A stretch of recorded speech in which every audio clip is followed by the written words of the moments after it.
Национальный художественный музей Республики Саха-Якутия совместно с научно-исследовательским центром «Человек в историко-культурном пространстве Северо-Востока Российской Федерации» при историческом факультете Северо-Восточного федерального университета имени Максима Кировича Амосова с декабря месяца начали проводить цикл встреч, лекций с участием ведущих ученых в области истории, этнографии, археологии и искусствоведения.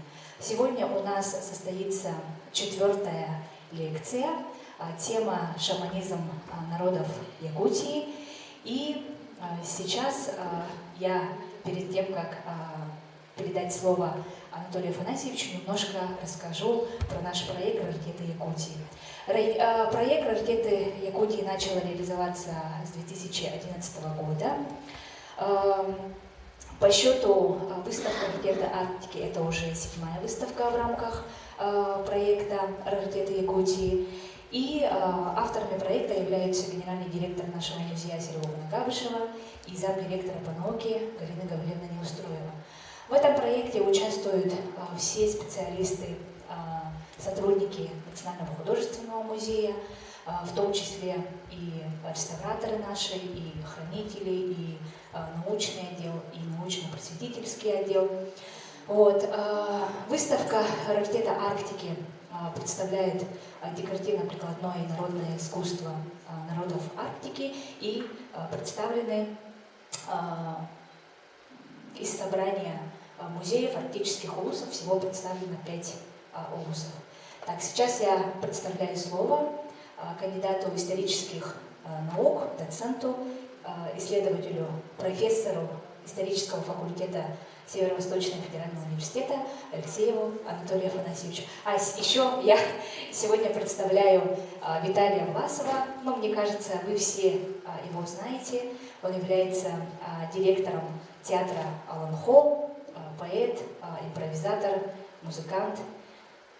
И сегодня у нас будет как бы и музыка, и тема шаманизма. Ну, в общем, я передаю слово. Спасибо.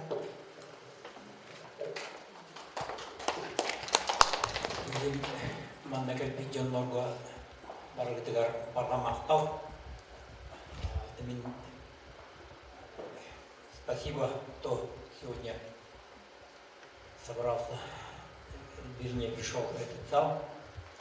Я попытаюсь в течение 2 часов мы с Виталием Власовым попытаемся донести, что такое шаманизм, что такое жизнь и смерть, и что бывает после смерти с душой человека. Ну, во-первых, наверное, кто я такой? Очень коротко, в действенном варианте. Я сын охотника-оленевода, поселок Сибянчой, Кобяйский улус. Мой брат и племянники все сегодня кочуют в Верхянской, отрогах Верхянского хребта, все они оленеводы. Я сам ивен, но по воле случая я оказался в Якутске и отбываю ссылку уже 28-й год. Меня с милого севера отправили ссылкой в город Якутск. Ну, работаем. Я был в годы советской власти коммунистом, атеистом. И не просто атеистом, но воинствующим атеистом. Мы не верили ни в черта, ни в Бога, ничего. Только верили в самого себя, в волю человека, современного человека, который покоряет природу. Но со временем мне было интересно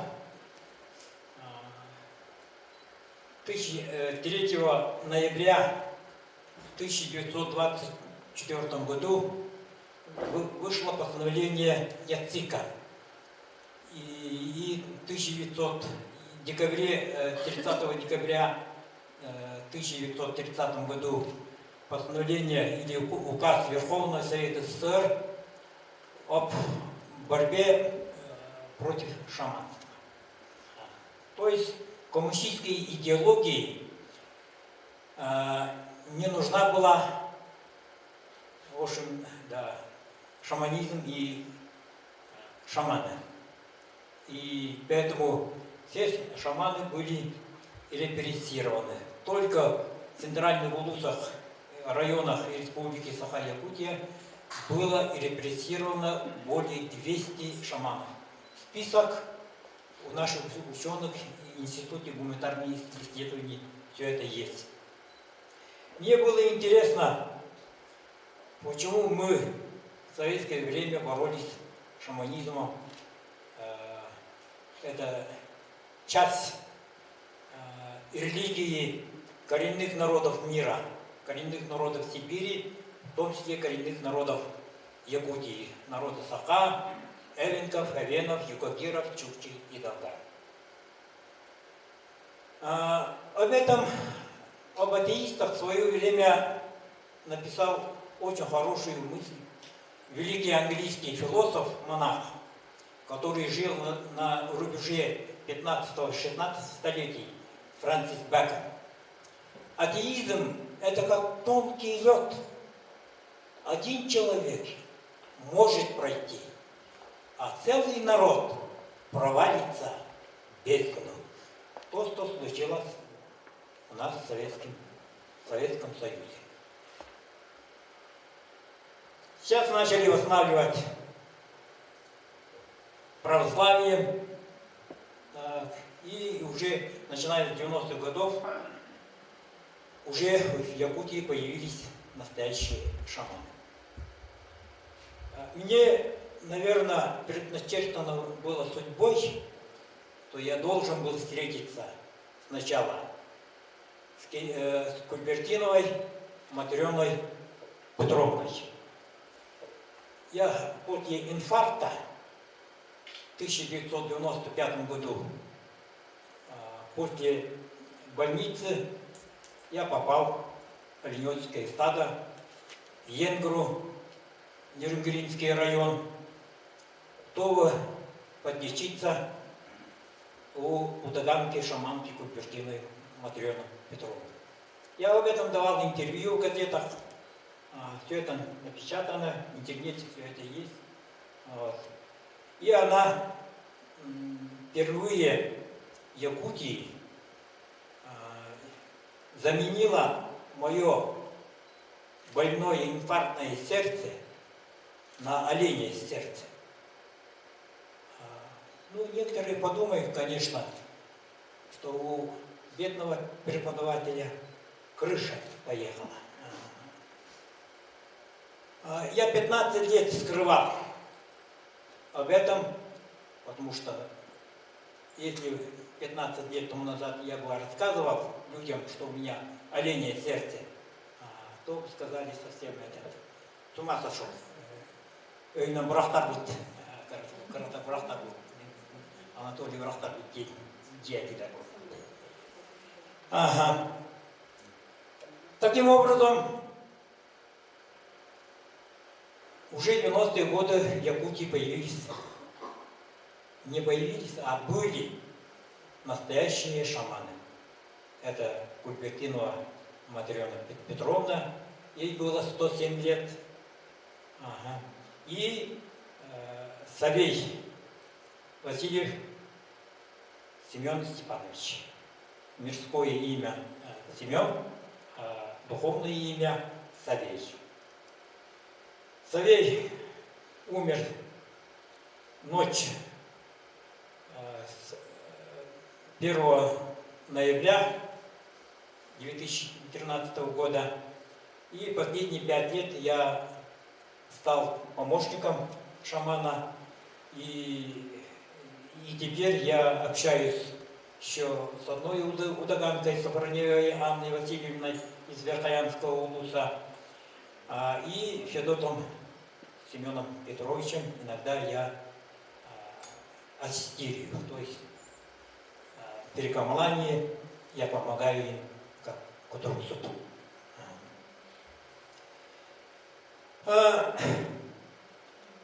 В общем-то, Мне было интересно, почему великие религии мира, почему коммунистическая идеология боролись с шаманизмом и объявили всему миру, что это язычество, что это шаманизм связан с дьявольщиной,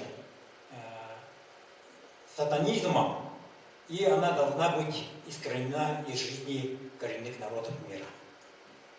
И даже современная наука, ученые 18, 19, 20 столетия всегда пишут, и, наверное, будут писать о том, что шаманизм – это обман людей, они, наоборот, они портят здоровье людей, вернее, зарабатывают как эксплуататорский класс, бедные слои населения, обманывают и так далее.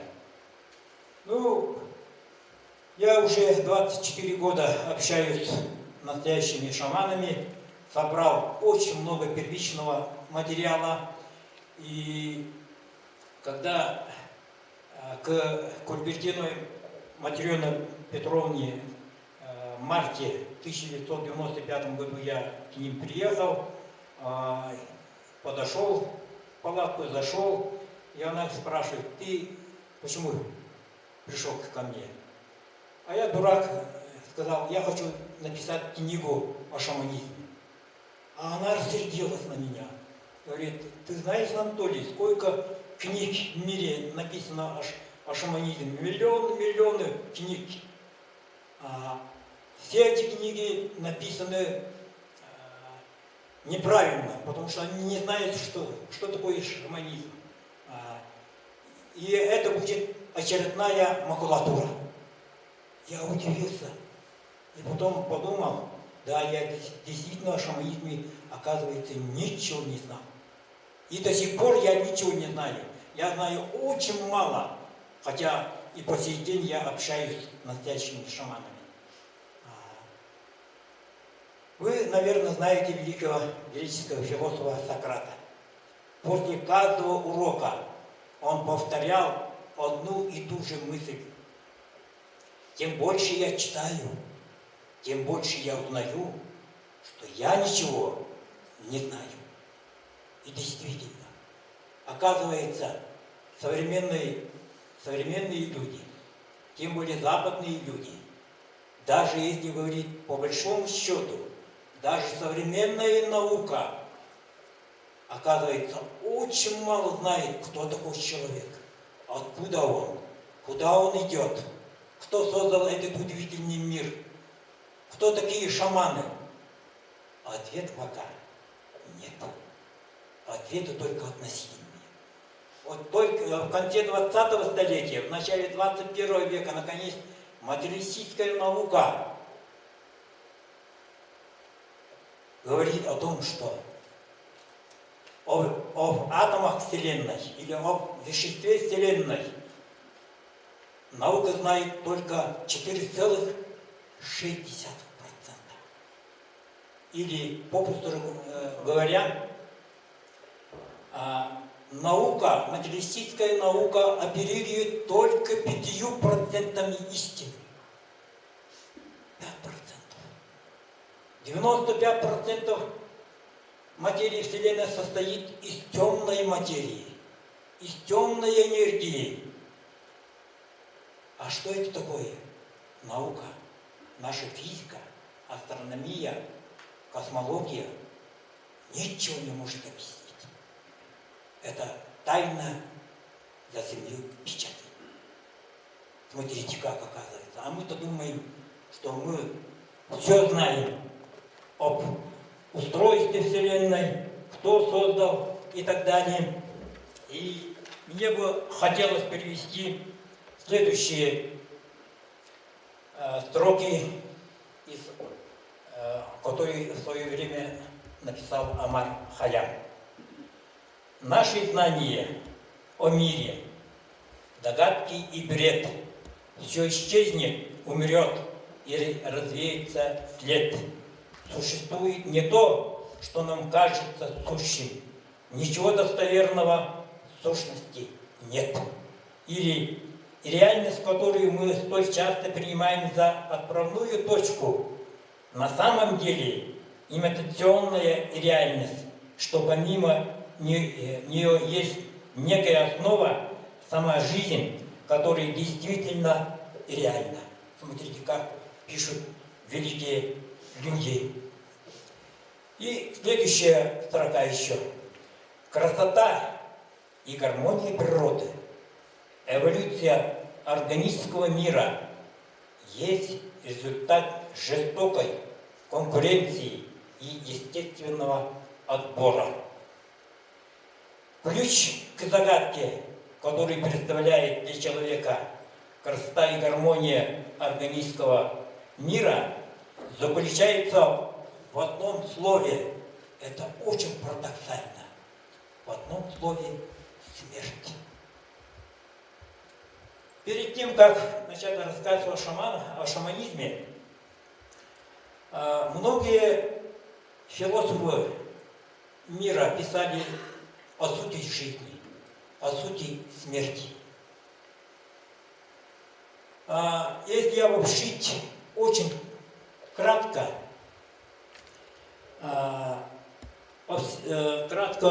священник, то, что написано в священных писаниях, можно прийти к вот такому выводу.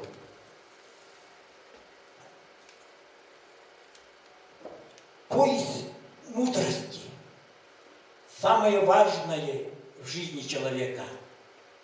Земная жизнь – это путь к истине, это дорога, ведущая к вечности. Это место встречи с самим собой, собственным «я», потому что у человека три составные части души. Когда они соединяются в среднем мире, то появляется человек. Это личность. Со своим мировоззрением, со своей психологией, со своим талантом, со своей судьбой. Жизнь и смерть – это две стороны единой жизни.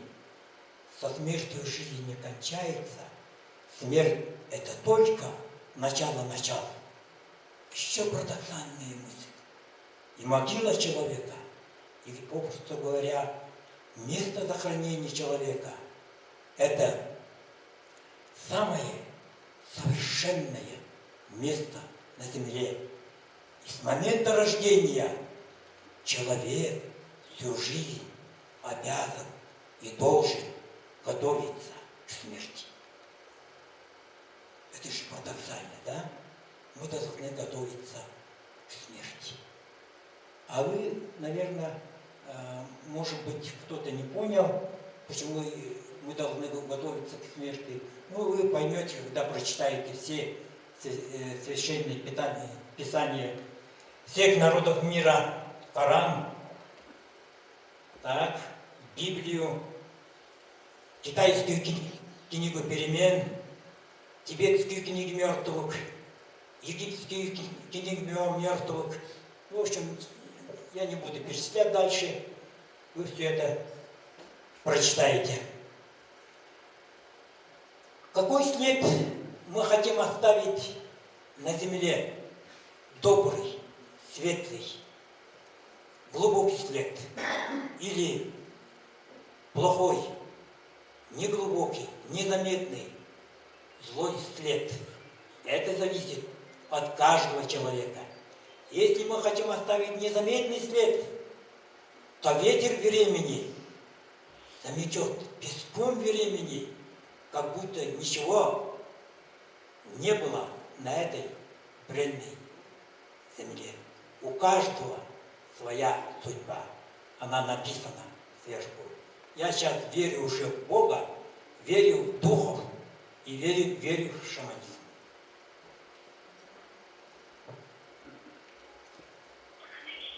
Великий китайский философ, который жил во II веке до нашей эры, у него очень хороший трактат, который называется «Ода смерти». Он говорит о том, что жизнь лишь плавание по течению.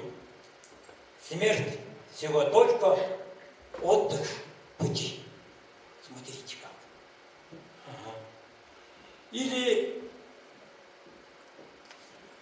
слова, я вам процитирую, чтобы не быть голословным. В главе 18 даосский мудрец идет еще дальше и устами черепа давно скончавшего человека отвечает на предложение воскресить его, что не променяет суету и мелочность жизни на блаженство единения со всем сущим, обретаемое смерть. Блаженство, которое превосходит наслаждение земных владык и царей. Тоже парадоксально.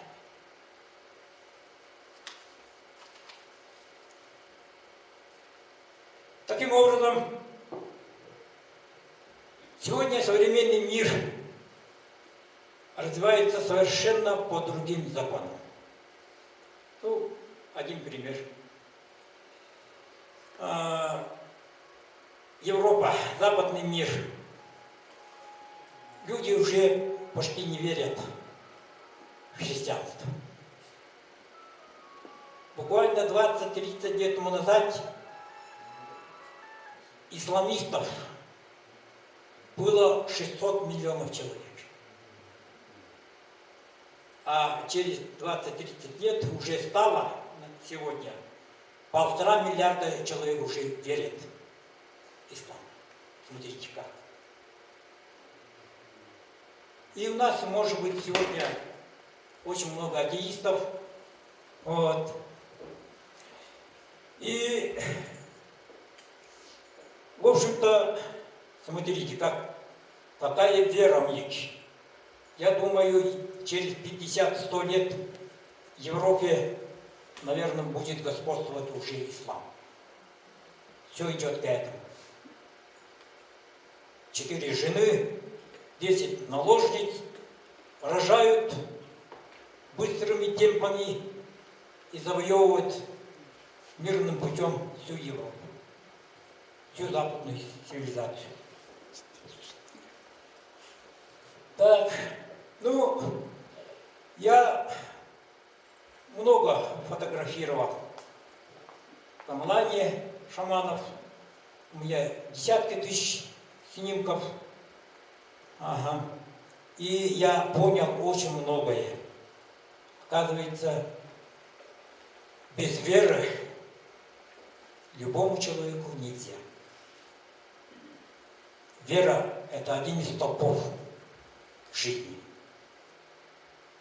Без веры, я думаю, нельзя жить. И не случайно великий физик Альберт Эйнштейн говорил о том, что будущее человечества будет зависеть от моральных устоев общества, а не от технического развития. Смотрите как. А мы-то сегодня говорим, ой, у нас технология. Ага. И в результате применения технологий у нас мы будем хорошо жить, у нас хорошее развитие будет в социально-экономическом отношении. Да ничего подобного.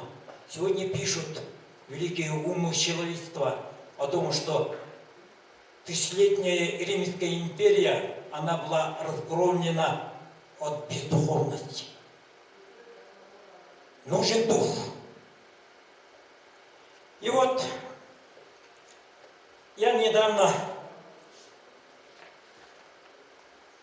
пришел к такому выводу.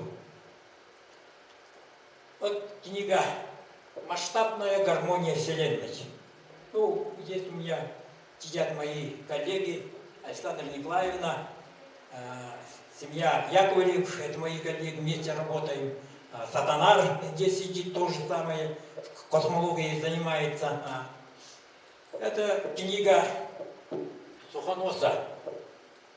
Пока он не признан в России, СИ «Сухонос. Масштабная гармония России» 2000 года. Что он здесь пишет?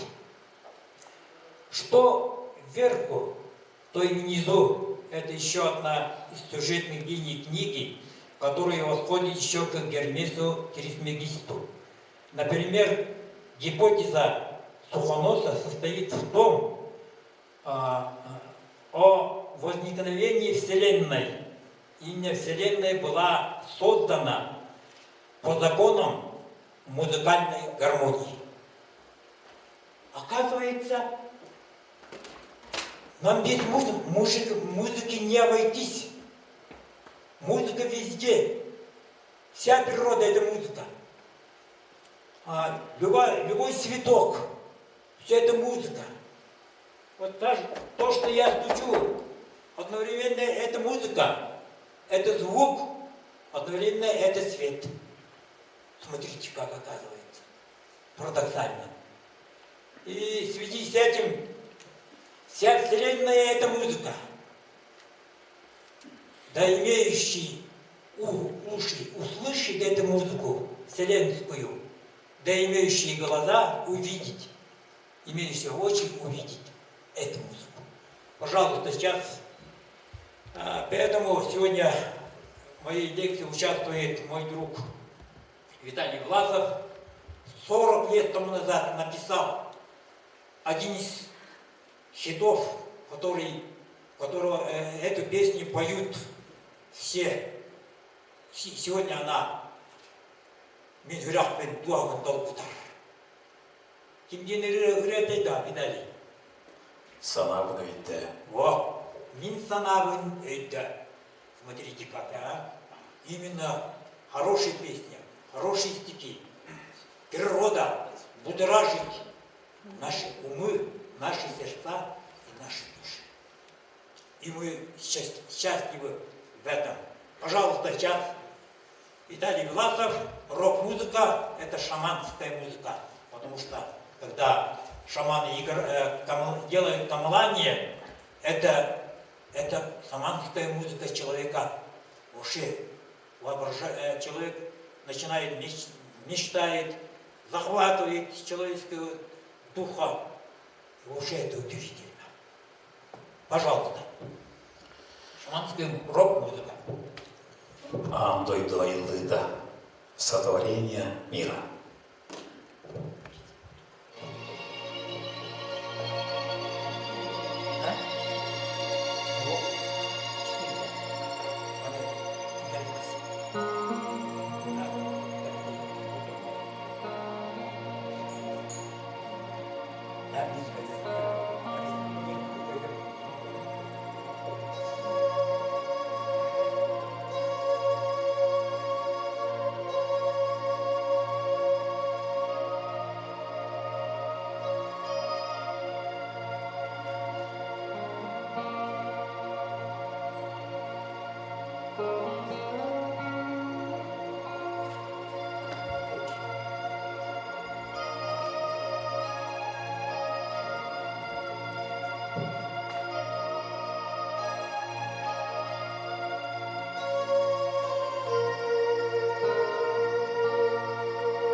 Андой тунутерпи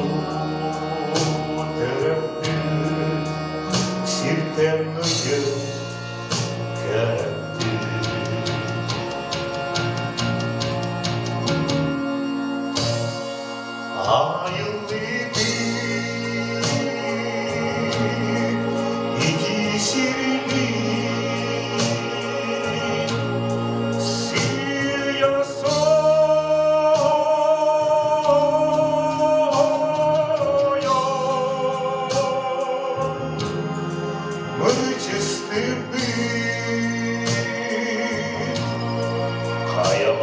çok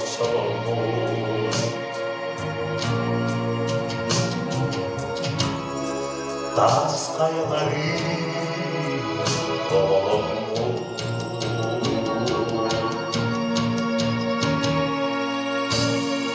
Çılçalarga Odin estem Şömbelerge Usik dualar Andoydu Saydan barbi Ümitimi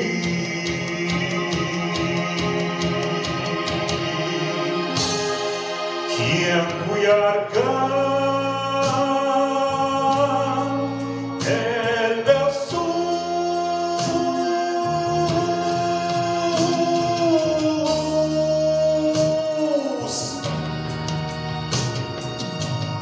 Külümler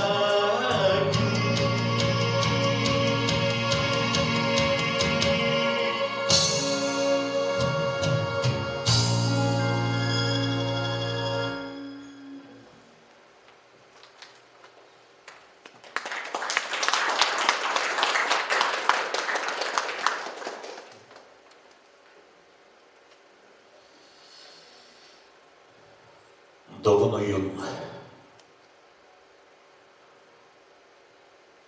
Şaman doğun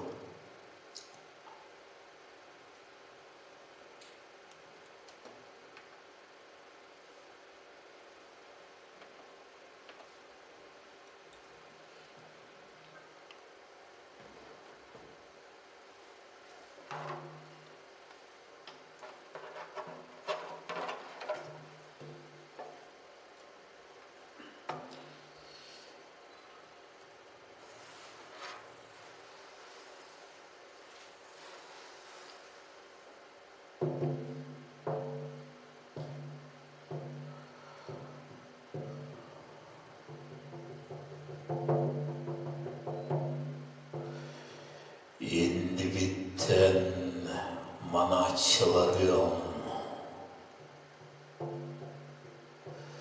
Kendi bitten keteçilerim O yoğuz puttan odulaçlarım Kırvıttan kınaçlarım Betteh bolun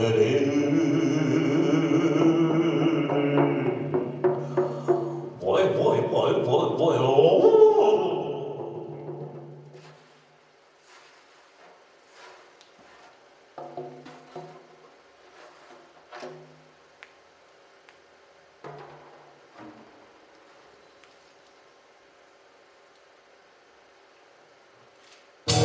İssallah Cüldiyemim İstanbul'da oyun buldum O kadalı oyun sıfat edin O kadalı binten bededim Düğemin erkinin tebilli bedel Tügağa dörtte dörüt köstü bedel Hamma kaya sağınıga Tomanın ortada var Otoyolunu boğalamamın kulunun sıddaktına Tüyle yaptı böyle heriyem kılım tüllen sığman kelep tüye gördügörü Tübedin vurduda Tügela bilgilen kara kutlarının Tıbıstım müdükçüm çılıyıp bak görüpüde Ölüm insan avıdım Tüyem olamılamdım deyip da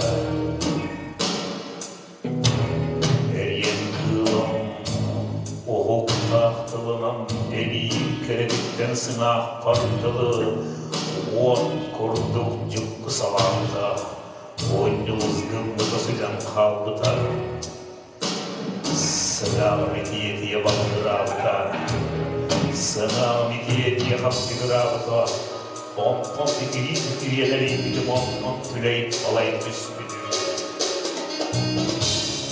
Doktorum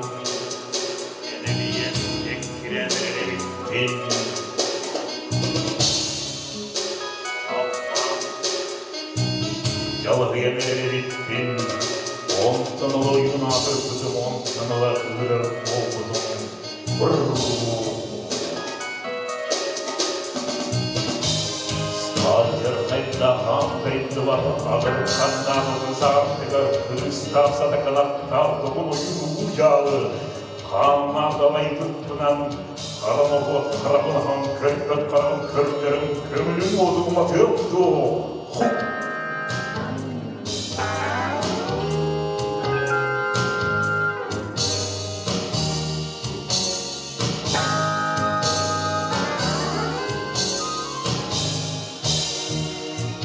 Истивелки ұлдағы Именнәк елбетегерен Соққұрдығының құрттығын соққұрды қотырсақ оның Ирелік бісіменінен істердің әркіне етем тұ Оқсыры бұт сұлытның оған юр бұлу сұрақ тем тұ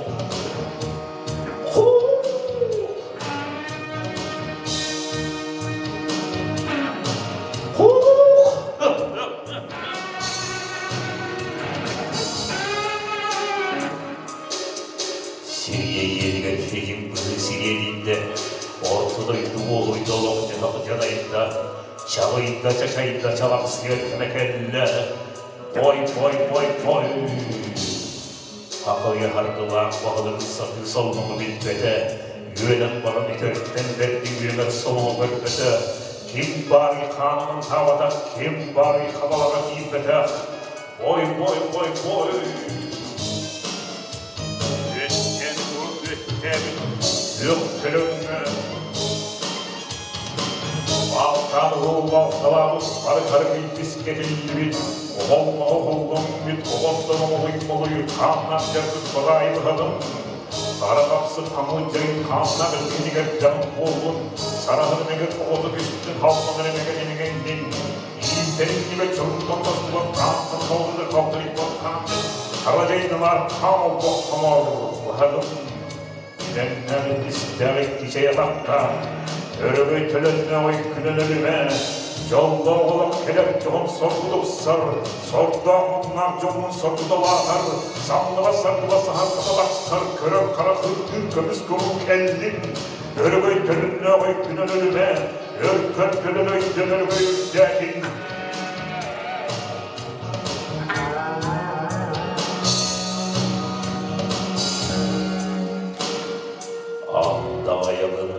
Aysak yolunun aktarı taptığın cahtarım kendimicik cehilinen Küler körür karanlan Kara kırgız tavbariya kanla kavalal çalıyağa İlk kadak tavlahan, ilk kadak tahtan ara Erene bini tağaya binik kadak tağ Ereye vuruyor ölürün Ölürtten öpbetöyün Öğünen öpbet beyetin Derene beni tanıyabilin, doğumları doğum.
У меня книга Евгения Торчинова, он известный русский ученый, религиовед.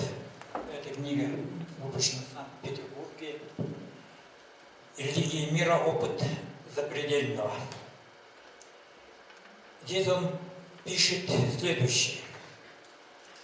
Историческая судьба шаманизма сложилась не одинаково у разных народов. Но в настоящее время большинство шаманистских традиций находится в состоянии глубокого упадка, вызванного вытеснением шаманизма более развитыми религиями, особенно мировыми, политикой западных колониальных держав XVIII, первой половины XX века, разрушавших социальные структуры и архаические культуры подвластных народов и другими факторами. Особенно трагична судьба малых народов Сибири, абсолютно непродуманной экономической и культурной политикой советского режима, лишенных всех традиционных устоев, традиционного образа жизни и культуры. А бескультурные народы, не усвоившие, да и не имевшие возможности усвоить норм русской и европейской культуры, оказались на грани духовной гибели и физического вырождения. Помочь им возродиться — исторический долг более удачливых и многочисленных народов России. А для этого необходимо и осознание ими культурной ценности шаманизма как великого религиозного феномена. Смотрите, как оказывается. А мы-то боролись нашей традиционной религией шаманизма.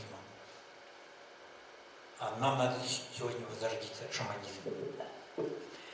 Ну, поближе к делу.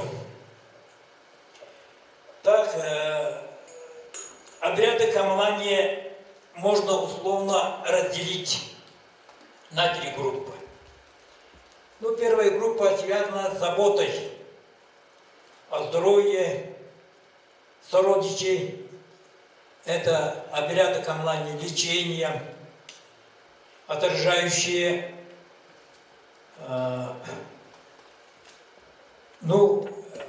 камлание по поиску души человека и лечение.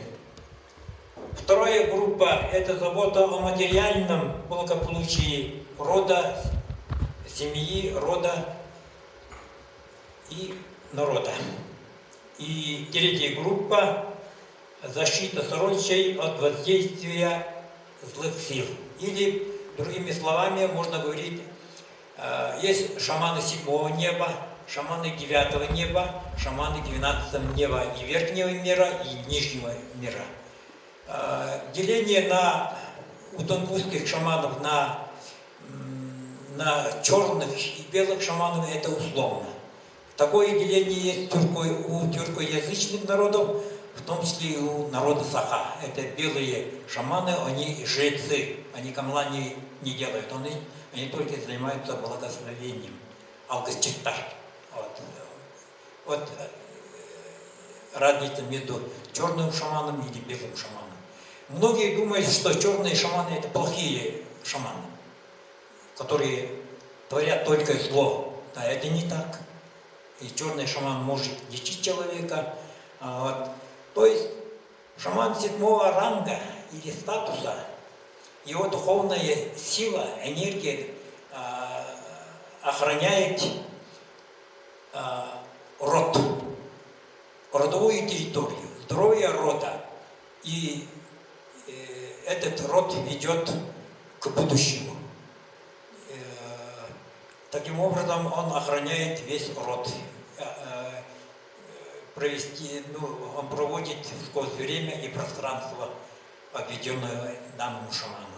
После каждой камлания шаман духовно растет. Я с ними очень много работал, очень много написал в своем дневнике. И таким образом шаманы – это духовные хранители уже рода, семьи, народа, оказывается, даже всего человечества. Я когда с Пульбертиной Матреной Петровной разговаривал о тогда кто такие Иисус Христос, Будда, Мохаммед? Она говорит, это великие шаманы. Я был поражен, это как великие шаманы? Да она говорит, Христос тоже лечил людей. Мы шаманы. Наша главная функция – это лечение. Ага. Вторая функция – вот, охрана здоровья и помогают на промыслах, даже чтобы климат был нормальным. Вот. Таким образом, шаманы 9-го неба, им подвластна охрана народа, этноса. А шаманы 12-го неба, оказывается, они отвечают за всю планету, за все человечество. Я так и буду писать в своей книге. Многие скажут, почему я до сих пор, вот в течение 24 лет, у меня статьи есть, 300 страниц написано, я потом остановился по одной причине. Чтобы моя книга через 100 лет, через 1000 лет, чтобы люди не говорили, что это макулатура. Я не хочу писать очередную книгу о шаманизме, как в 18-19 начале 20-го столетия, что это обман народа, это опиум народа, это дьявольщина, сатанизм, а я хочу совершенно новый подход. Человечеству нужен шаманизм. Это как религиозный феномен. Мы ничего, оказывается, не знаем о шаманизме. Последние 5 лет шаман Савей мне начал рассказывать, что он космический человек. Я говорю, какой он космический человек? Наверное, чуть-чуть он обычно пил водку. И я подумал, что с пьяну он, наверное, говорит он мне, или «Эбитер хақлы тақа, түйес мас болам баран уже, оно маны тоя нәржім». А оказалось, что нет, он все время, в последние годы рассказывал, что он шаманов делает, он говорит, дословно его слова, нас шаманов делают инопланетяне. Я удивился, как так инопланетяне. Прочитал много книг о шаманизме, зарубежных, отечественных, дореволюционных, советских ученых. И оказалось, что, и сам Савей рассказывал, когда вылетают в космическое пространство, его помощники одевают в железный скафандр. Мы будем говорить, как железный футляр. Таким образом, они защищаются, их фантом фантом защищается от космических излучений и других преград и препятствий. Я сейчас верю, оказывается. У меня есть рассказ из других регионов мира, есть рассказы Эмина Батантайскому Будде о том, что был человек Анайбан, 30-е, 40-е годы 20-го столетия. Он все время рассказывал, я полечу в космос. Люди думали, что брахтар Буддиана оказалось, однажды он поехал из Патагая-Алыта, Сакрыра, до Жарбалах, 80 километров. Через некоторое время по рации спрашивают, Айбан доехал до Сан-Антар? Они говорят, нет, он еще не приехал. Как так? И начали искать. Нашли след. Последний след на снегу там не было. Одинокое дерево стояло на Аласе и привязанные олени. Нарта, он след виден. С нарта он встал, 10 шагов сделал, и его нет. Он улетел. Как рассказывал людям, он улетел в космос. В связи с этим я хотел рассказать о предпоследнем камлании в Хатасах с жиганским лекарем Леонидом Савиновым и его помощником, заслуженным артистом Республики Саха-Якутия Герасимов, как фамилия? Герасим Васильевич. Васильев, Герасим Васильев. Васильев. Они, дедушку старика, когда он приехал это было в 2013 году, в октябре месяце, и камлание произошло 28 октября 2013 года. Это предпоследнее камлание дедушки Савелия. И до этого он полностью отказывался. Ему приходил Леонид, родной брат нашего президента Игорь Борисов, и отец этих девочек, которые потерялись, и до сих пор их нет. Дедушка 10 дней отказывался, говорит, их нет. Я почему должен второй раз делать камлание? Я послушал, сидел, и они уехали. Потом мы шили у Григория Александра, вернее, Савелий остановился. Раньше он десятки лет у меня останавливался в доме. И я спрашиваю, дедушка, как так вы говорите о том, что когда камлание сделали в Енгере, на горе Сопочном, что девушек на земле их нет? А дедушка говорит, на земле этих девочек нет. А я говорю, а где тогда они? А он говорит, инопланетяне забрали. Я вообще был поражен, как так? До этого я звонил Федоту Семенову, Федоту Иванову, Федоту Семеновичу Иванову, декан Вилюйского улуса. И он говорит, то, что говорит дедушка, он прав. Я тоже посмотрел, и девушек на земле их нет. Такие случаи бывают много на земле, в том числе и в Якутии бывают такие случаи. А потом дедушка говорит, ты не беспокойся, Анатолий.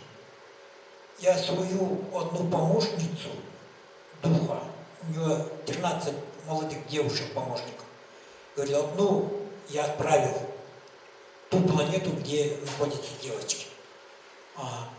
Я еще удивился. Говорит, если она договорится, то девушек мы можем обратно доставить в Синск.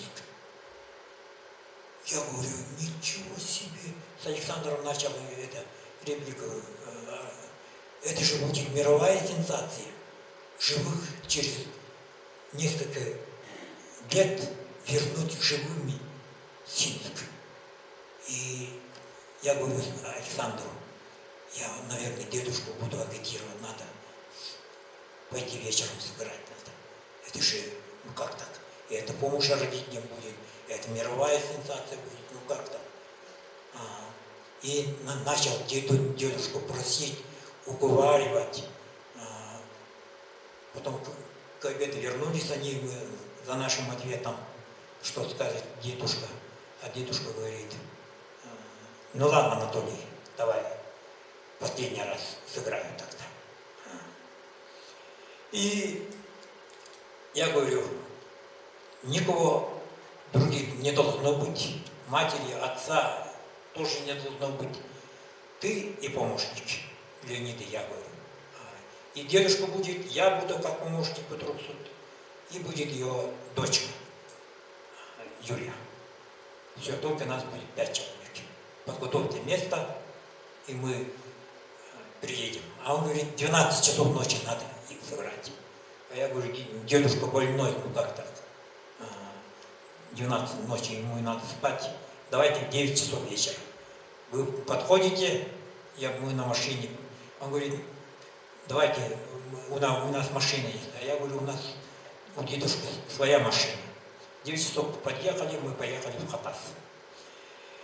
Зашли в дом Герасима Васильева, вернее. Там полно народу. Все родственники пришли, мать, отец, девочек. Ну, чайку попили, да, и пошли. Я за все время взял свою записную книжку, начал писать все это. Начали камлание. Обычно дедушка у меня сотни записок о камлании, засекая время. Обычно он до первого Аллах, или первой ступени, то он подняться, он сидя камлает. Когда дух разрешает помощника, он уже начинает подниматься. Обычно сидит 30, 35, 40 минут. И только после этого он поднимается. И таким образом 35 минут делал первичное камлание. И только после этого он говорит, Анатолий, я его помощник сразу, ему 76 лет, я его сразу поднимаю, я поднял, и он начал уже стоя прыгать, камлать. И так он здорово, вообще как пушинка прыгал. Это 76 лет больной человек. Я удивился, еще старик, наверное, 2 года протянет, я подумал. А до этого он все время говорит, если я умру, делайте то-то, то-то, то-то. Мы до конца не верили, что он умрет. Потому что у него столько энергии было. А Савий говорит, я 2 раза с моими духами, помощниками летал. И мои духи сквозь землю смотрят. И это не мое первое камлание по поиску пропавших девочек, а второе, еще 3 будет. Мои помощники сквозь землю смотрят и видят.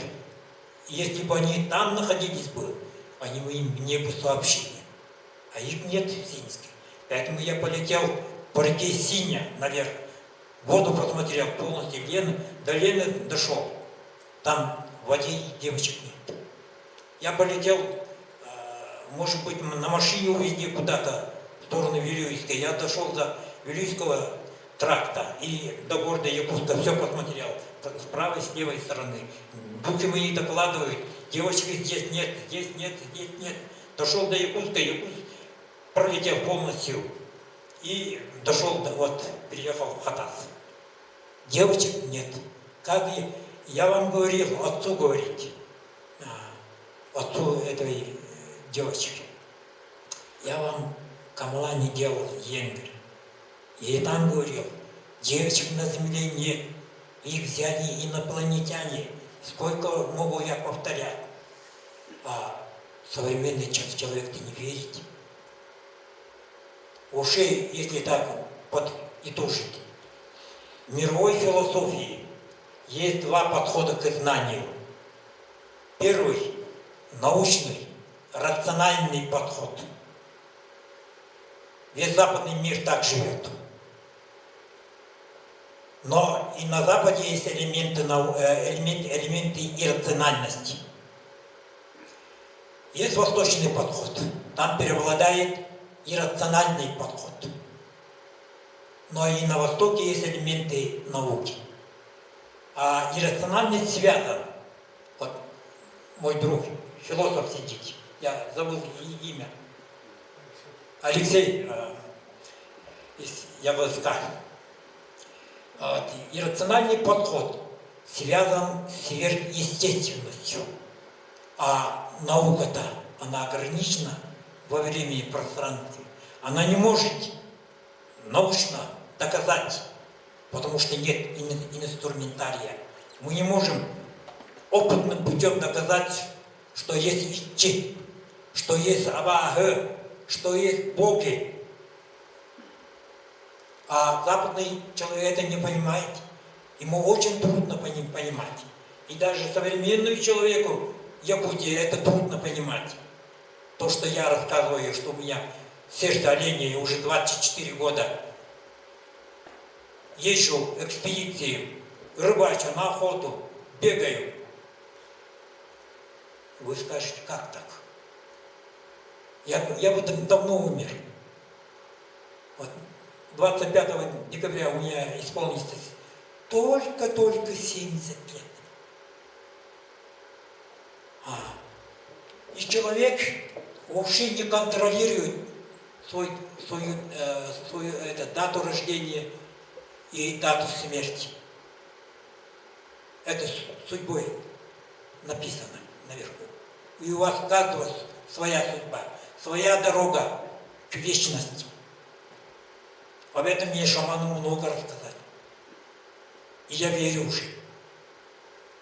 И поэтому нам надо шаманизм возрождать. Да, идут споры у якутов. Саха. Какая религия у якутов? А я говорю, Аюэра – это только часть национальной религии. А другие говорят, тенгрианство. А я много читал о тенгрианстве. А там написано, тенгрианство, основой тенгрианства лежит шаманизм.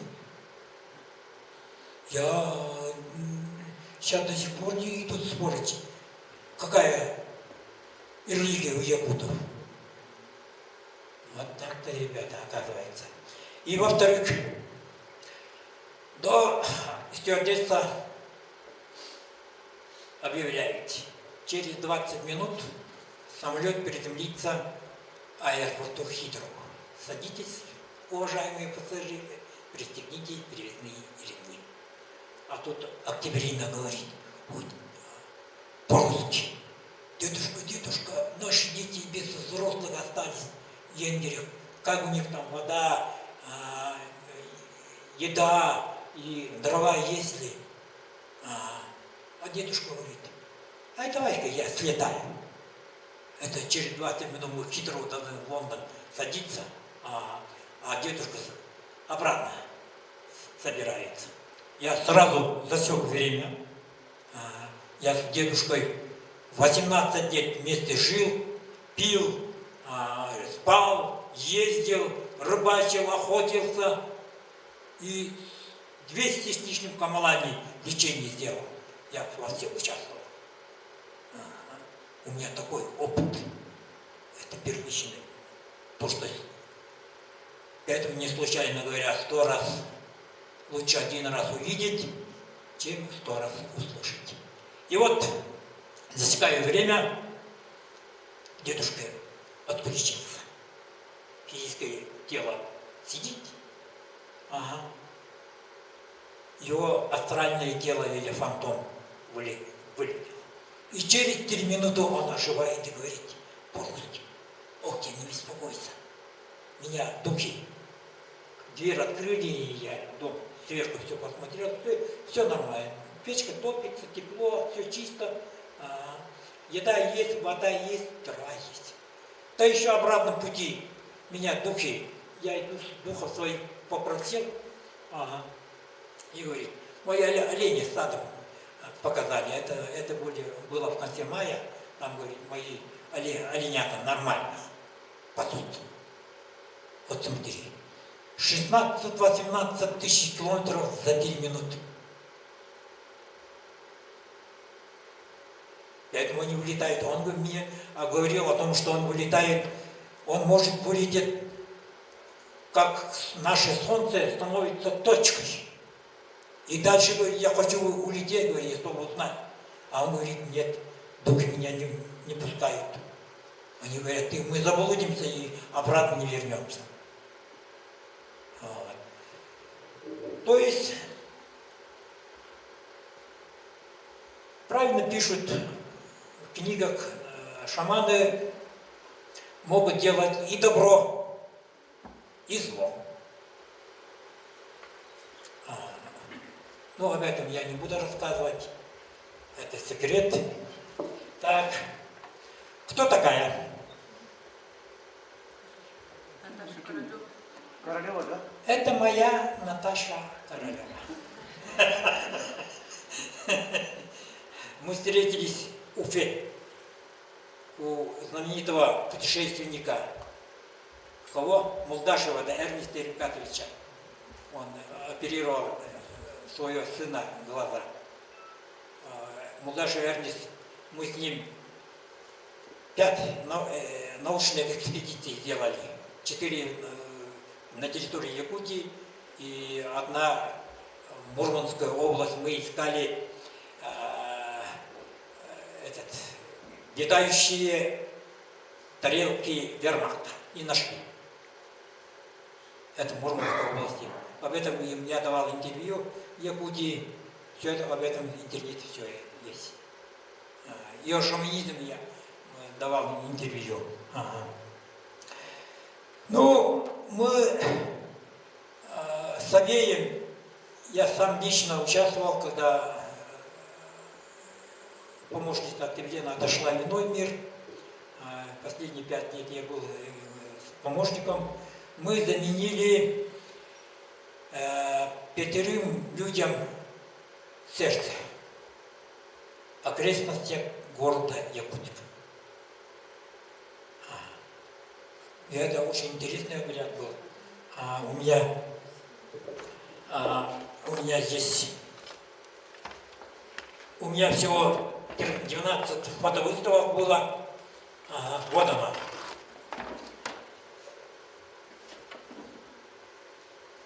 Пожалуйста, посмотрите, это компания Таба, стадо. Мы приехали, вот, да. Федот участвовал. Федот, он настоящий, как вам сказать, ученик. Федот участвовал, вот он на фотографии, вот это 2 заменили сердце, вот Савей. Это год до смерти.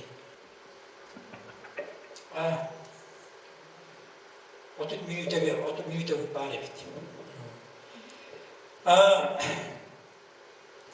Ну, у меня огни вот такие, вот видите? Да, огни.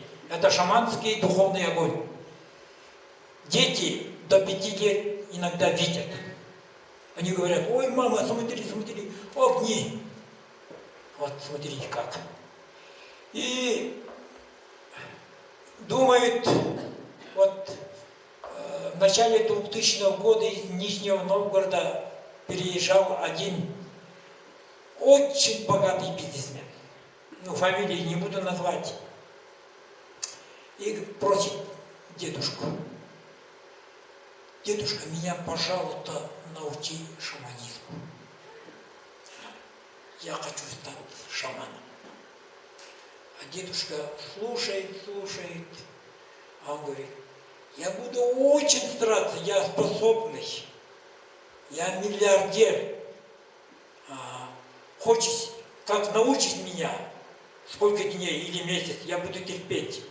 Я дам $1 000 000.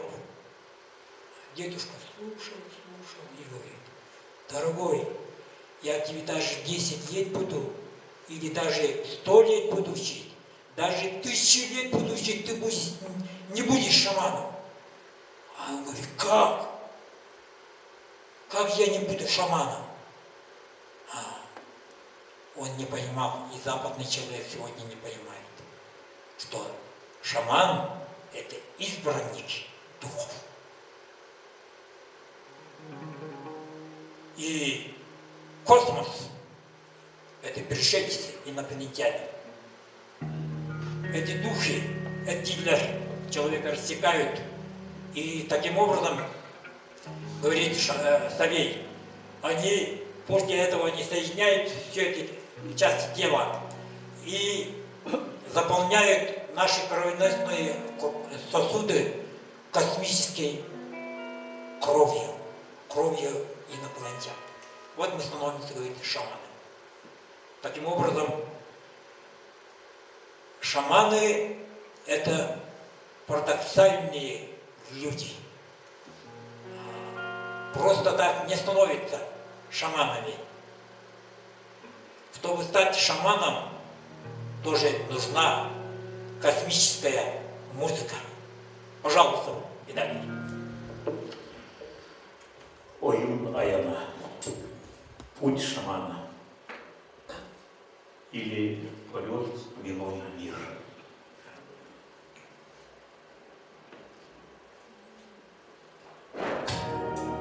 Batta'da kamadı cibat,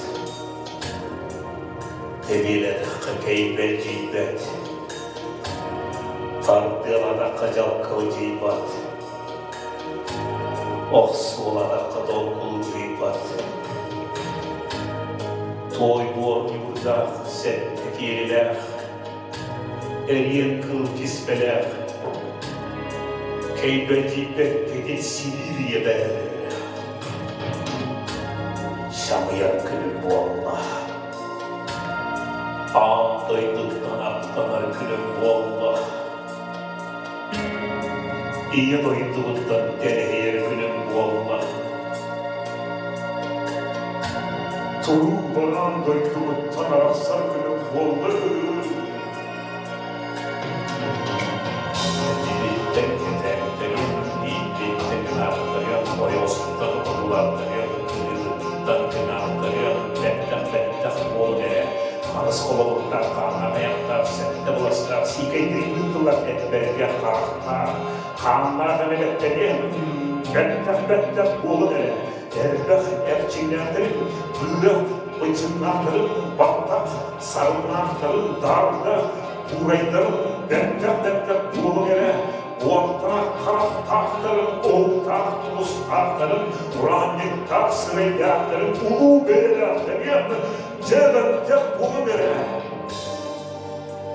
Gül beylerlerin, gömüş kester sanarakların, kürüyor beylerlerin, cebül duyduğundan. Kötürüm gümbül boğla, Öksübüler öttük beni Allah'tan.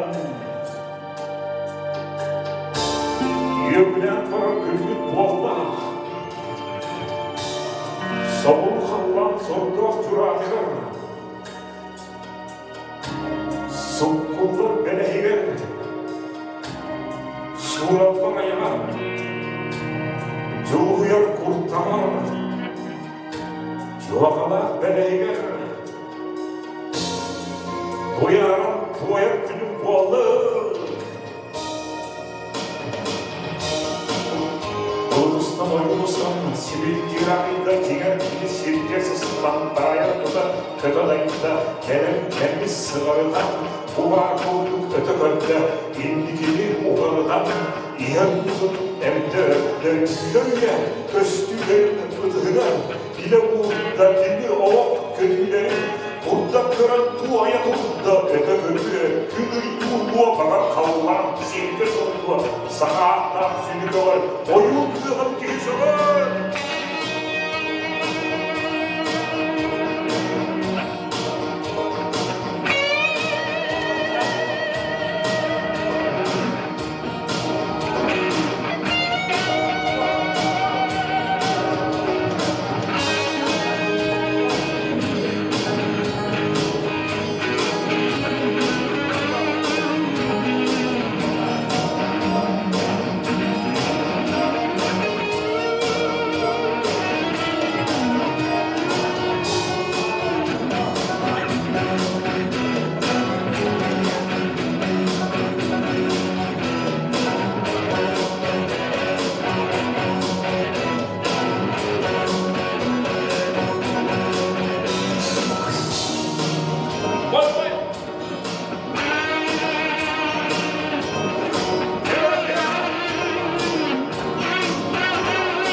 сүйіс сылынан түріоқта келер кияға илжит.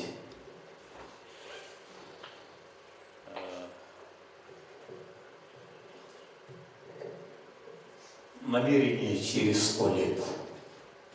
Можно так перевести.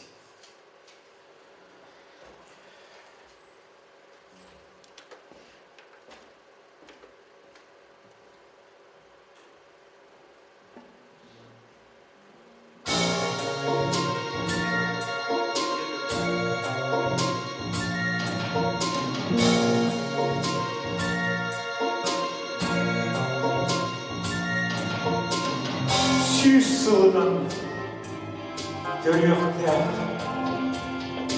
түрігілік кені әйді. Мен ақын түйімін білмәді.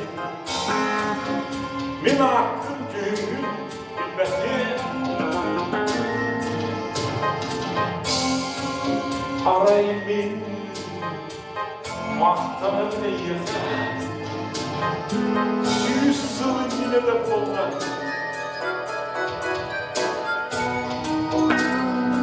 Қоғамын туғана аяқтағы. Бұл егін түркінен ақияқтағы.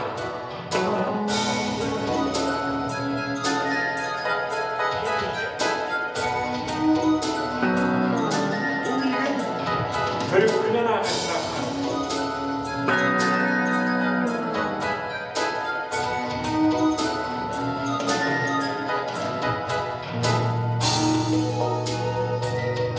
Соқ тектені көріоқта келелік күйеқі білеген. Қайдақты әрделер тейбәкпен. Қайдақты әрделер тейбәкпен. Олар әрі сүбейімін әйеқі. Сүйіс сылыңнына да болар. Селіскен бұдықтың ақсияқтаққа. Ырақтан өндірге тақсияқтаққа.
Сұрт келгелер өқті, кезесімік аңсаға келеген.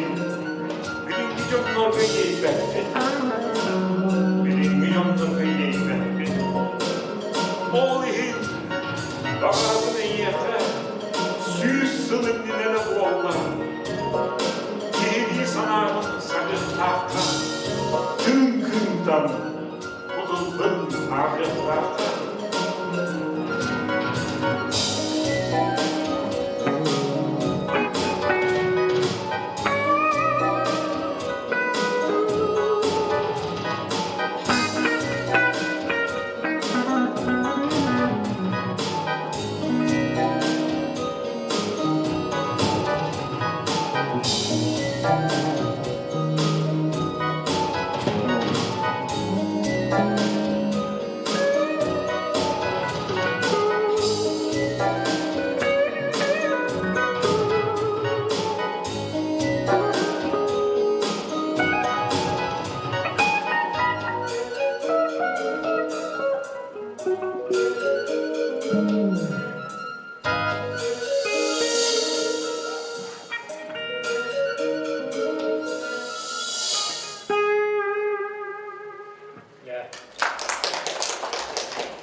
Еще несколько слов. У меня вообще 20 минут. 19. Я много снимал, потому что Кульбертинова Материна Петровна и Федот Иванов, хотя он очень ограничивает кинофото, он пиариновал, а Савей говорил, днем и ночью, когда угодно снимай, я разрешил. Я вот и снимал. У меня 12 персональных фотовыставок было. Первая фотовыставка, вот она. Сертификат от секретариата ООН. Подпись, вот она. Оригинал, потому что я участвовал, показал фильм и сделал камлание, камлание Савея в здании ООН. 25 мая 2007 года. После этого у меня в Москве 2 фотовыставки были, сделал. В Санкт-Петербурге, в Кызыле, Туве, ну остальные Якутии. И последняя фотовыставка была в ФРГ, Германии, в 2015 году. Ну, с тех пор.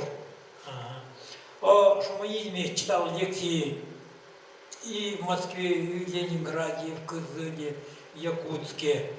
Издание ООН дважды меня попросили прочитать для сотрудников ООН. В Дании, в Ирландии, в Великобритании. И даже в Великобритании вот такой учебный год 1900, это давно было, в 93-м учебном году. Читали лекции в Кембриджском университете в течение года 70 профессоров со всего мира.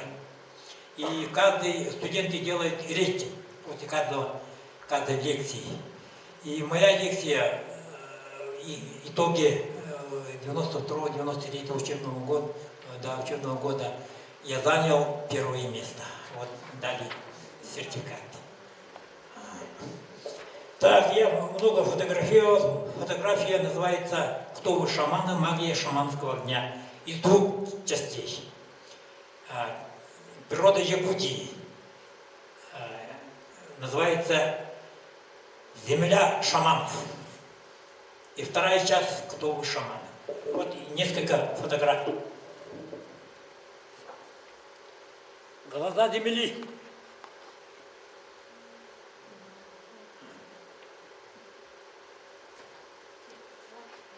Верханский хребет. То же самое. Речка Дянушка. Речка Дянушка. Переправа. Тополином в Оленевском стадии снимал. Цветы тундры.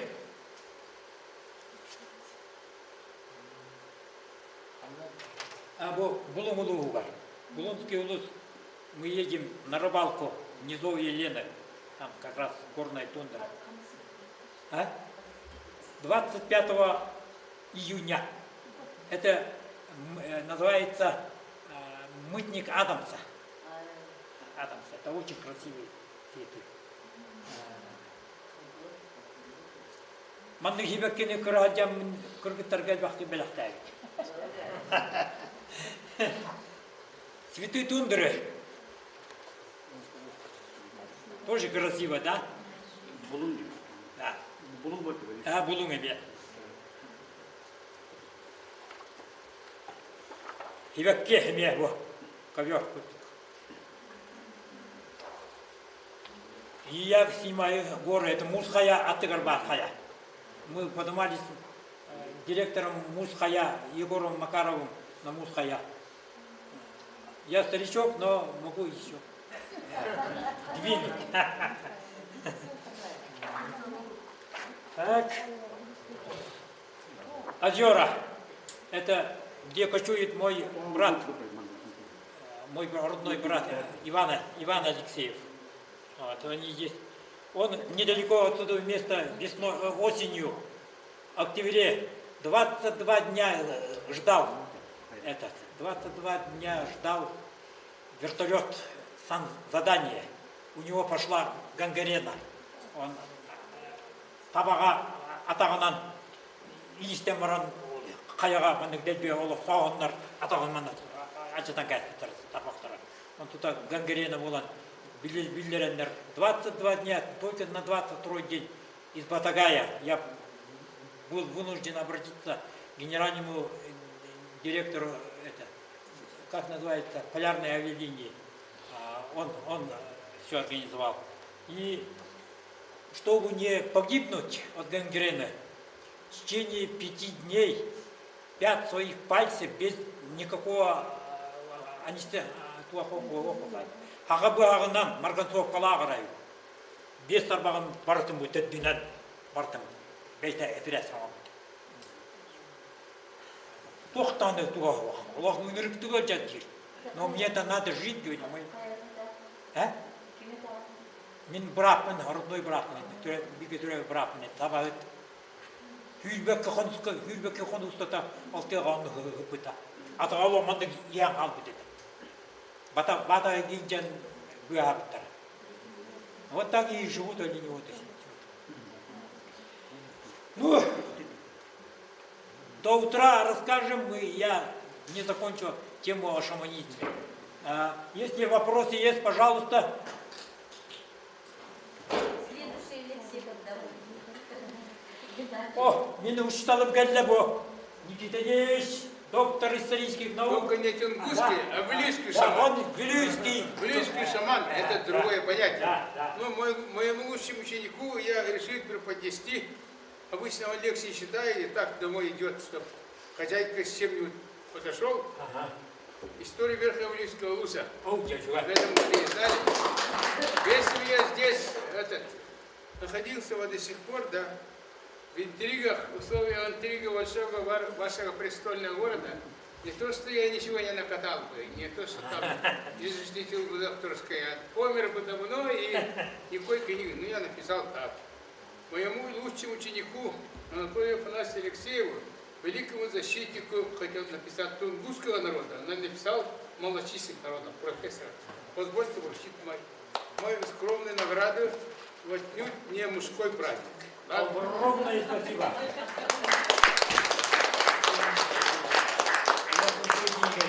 Ну ладно, почитайте, потом мне не скажете, ладно. Презентация будет 21-го в историческом зале, подойдете. Ладно? Спасибо. Мой учитель, профессор, он учил меня по истории Якутии.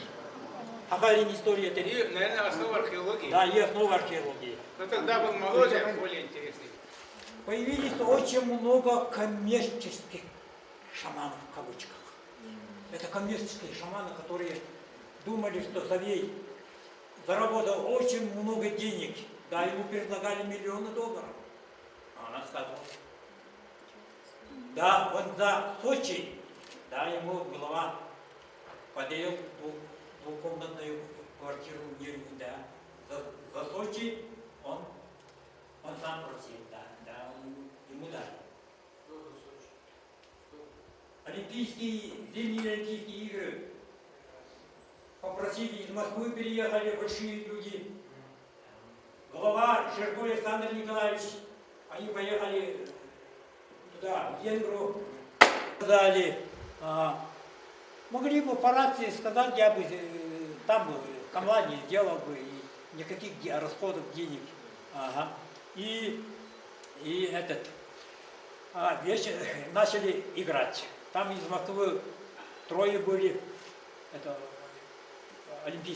члены Олимпийского комитета и правительства Российской Федерации были, председатель правительства, в то время глава, сейчас этот, да, нет, наш.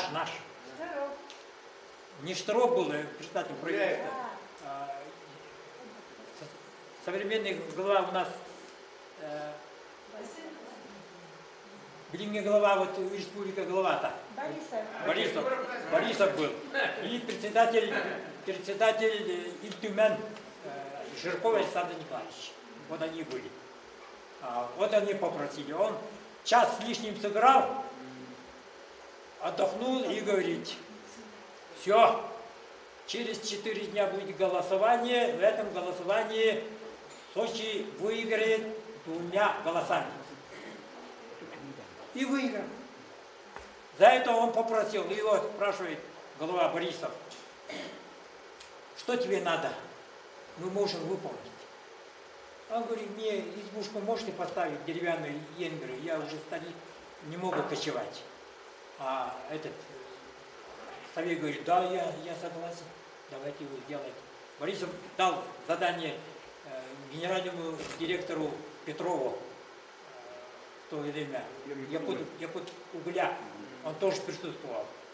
Построй ему через 3 месяца дом был. Он под козырек все будет. А его через несколько месяцев уволили, Петрова, и дело осталось. И через 3 года прошло, вдруг Октя звонит: а дедушка хочет с тобой поговорить по телефону. Я говорю: дедушка, что ему-то надо? Он говорит: Анатолий, ты напомни главе, 3 года прошло, он свое обещание не выполнил. Я говорю: как не выполнил? Они-то обещали дом построить. Я говорю: как будто я каждый день с Борисовым общаюсь, и я ему звоню. Он говорит: ты позвони-ка Борисову и напомни об этом, про Сочи. Я говорю: я 2 дня ходил, как попасть к Борисову и как эту информацию донести. Хорошо, что мой друг, народный писатель Лугинов Николай Алексеевич, я с ним на рыбалку езжу, на охоту, вместе работаем, туда ездим, он мой очень самый близкий друг. Он, оказывается, был в то время общественным советником и в КОШ, когда он мог войти в главе президента Республики Саха-Якутия. Я ему сообщил, а он пошел в тот же день и передал. И вдруг вечером Лугинов мне звонит: где старик? Я говорю: Енгере, пускай завтра срочно прилетает. Я позвонил, они к обеду прилетели, встретили, у меня остановились. И это говорит, и Лугинов звонит: ну как, прилетели? Да, прилетели. 7 часов в квартире Борисова будет встреча. Я говорю: ничего себе, быстро оформила.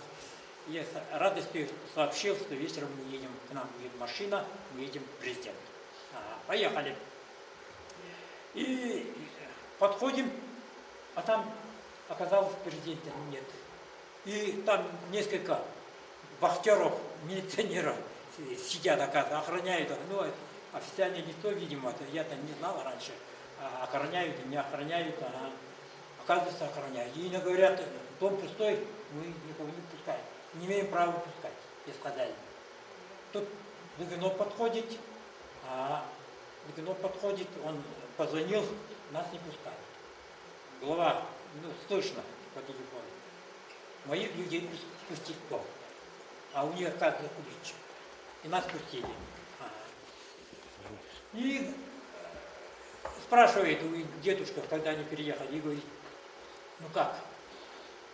Что, да, что же, извините, мы уже, оказывается, 3 года, я говорю: вы 3 года прошло, вы свое обещание не выполнили.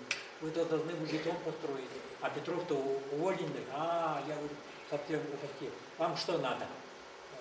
Дедушка говорит: мне квартиру надо. Однокомнатную, а я быстро говорю: не, у него детей много, 2-комнатные.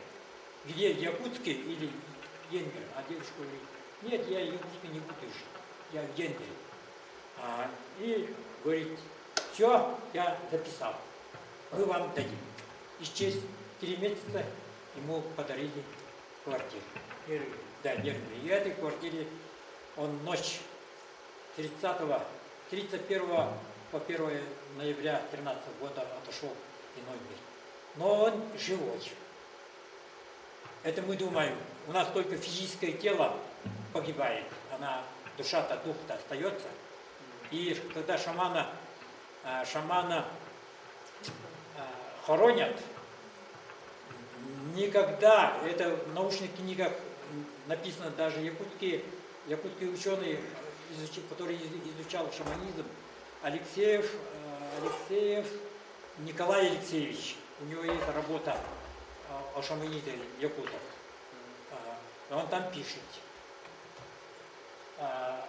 Хаха оюна томос оюна ляна кахандавана оюну райгата арбатан. Он остается в течение 9 поколений у могилы. Если там кандидат какой-то человек подходит, если он по структуре подходит, по психологии, для физическое тело по структуре подходит, чтобы стать шаманом, то он тирахал. Тогда начинается болезнь. А иногда через 9 поколений, если никто не переезжает, то дух шамана уже уходит в другое место. На этом все решается. Все археологи сгинули, я один остался. Да. Давайте 2 слова. Вы все знаете, 10 человек ушли в иной мир. Да. Ваш друг Саша Борисов. Да. Все ушли, и классическое тут образование получили. Там в ВДС, Мажаров, я один остался. Сколько лет я проживу? Я потом при встрече вам скажу. Димня ютер булатын халаны көтен бартын кепсиге жазыр. Ырылара музыкалара бартетер. Көтпимне актар то. Билинги антулара молланы билбеп боллак бутын. Бу димня ютера куара. Oyun kırıtı bu. Sonoz oyun kırыты камлания молодого шамана.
Мен Анатолий Афанасьевичке мақтаныбын, табайдағы бұл ойыннағына егеті олыс ұстық.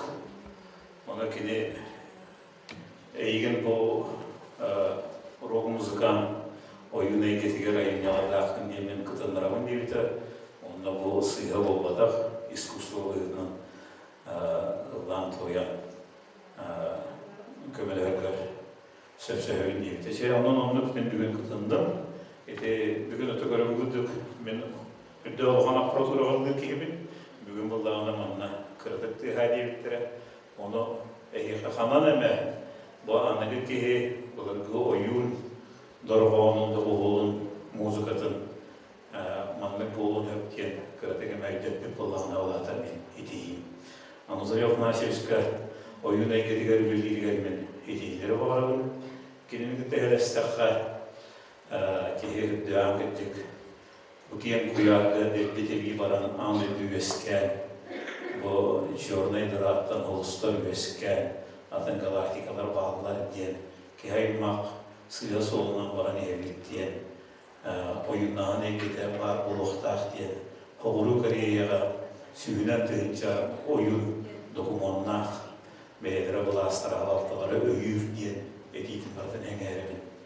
Оны күдді білейләқі кенеттен әлбәқ кенен ақы кейбіммен. Кені қамна аңды дөр бардағына айы ойыннағын әңгенегер бұл кәккелі барар олыққа әлбәқ материалы қомығыр, ақылы сергер манны кәйге олелер хоғыда қайнан аты. Оттан еті кені бейтін қаналары онды кені үріп кейі болан жону арас мұтыққа кәрдіске жоғылдарын табанлары нәтәреті кені бәйдін дейіні, оны табай дән дейін тойдақын кенеға чулас кейі боламын, ендіге тәліктен кені мейін өндір. Новық өттінін көрір, қомығын өттінін көрір, кәрдіске мұлық көтір орыр. Менің өтірі күттіспақтын, мен айыру ләппін, Анатолий Афанасьевичте қомығына дүн күтті өткен, ендік анаға ингейпті болу дейін итағайыр. Оның кені қайы дейлері, бұйыл әтті он саған Hürdağ şöylük, elbaq, büşoğun endiribitta Mustan.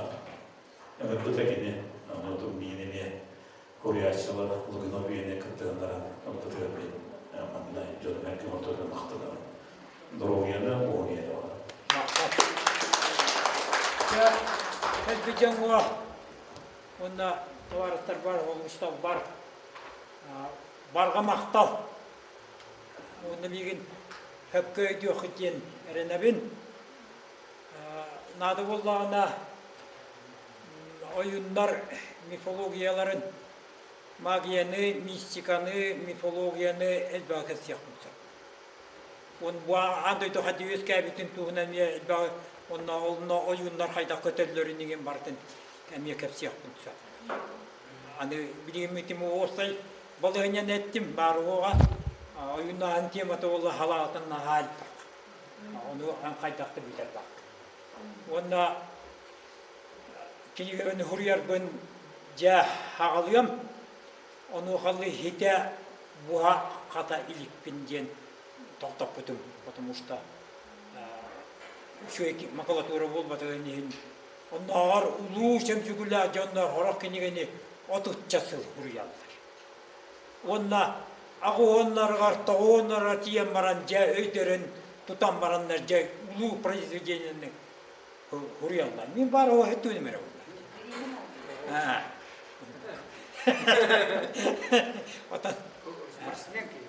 Tangara diyen, tangara tön kahan bağırar, hette ömütten üye badığından kahan bağırar. Egin ince var yetişat. No, mehana var, ağayak biremeni yattan bağırır, bir elleri bulur, kiniga bütün baran cayın yakpınca. Onda bağırıcıya конечно, egelo. İte bakıp buldu dedi. Olgun baran min ite galim diyen. Öllük bine anradıydığa egitten bir mekiğinde him bir kaçıyorum. Onda acıyakıt. O cehapı da hep bir de bitkin diyen acıyakıt. Görüyorum istedim. Yolu horgunu, biliğini görüğünü, haydığını şeyde olurum, yollak olur.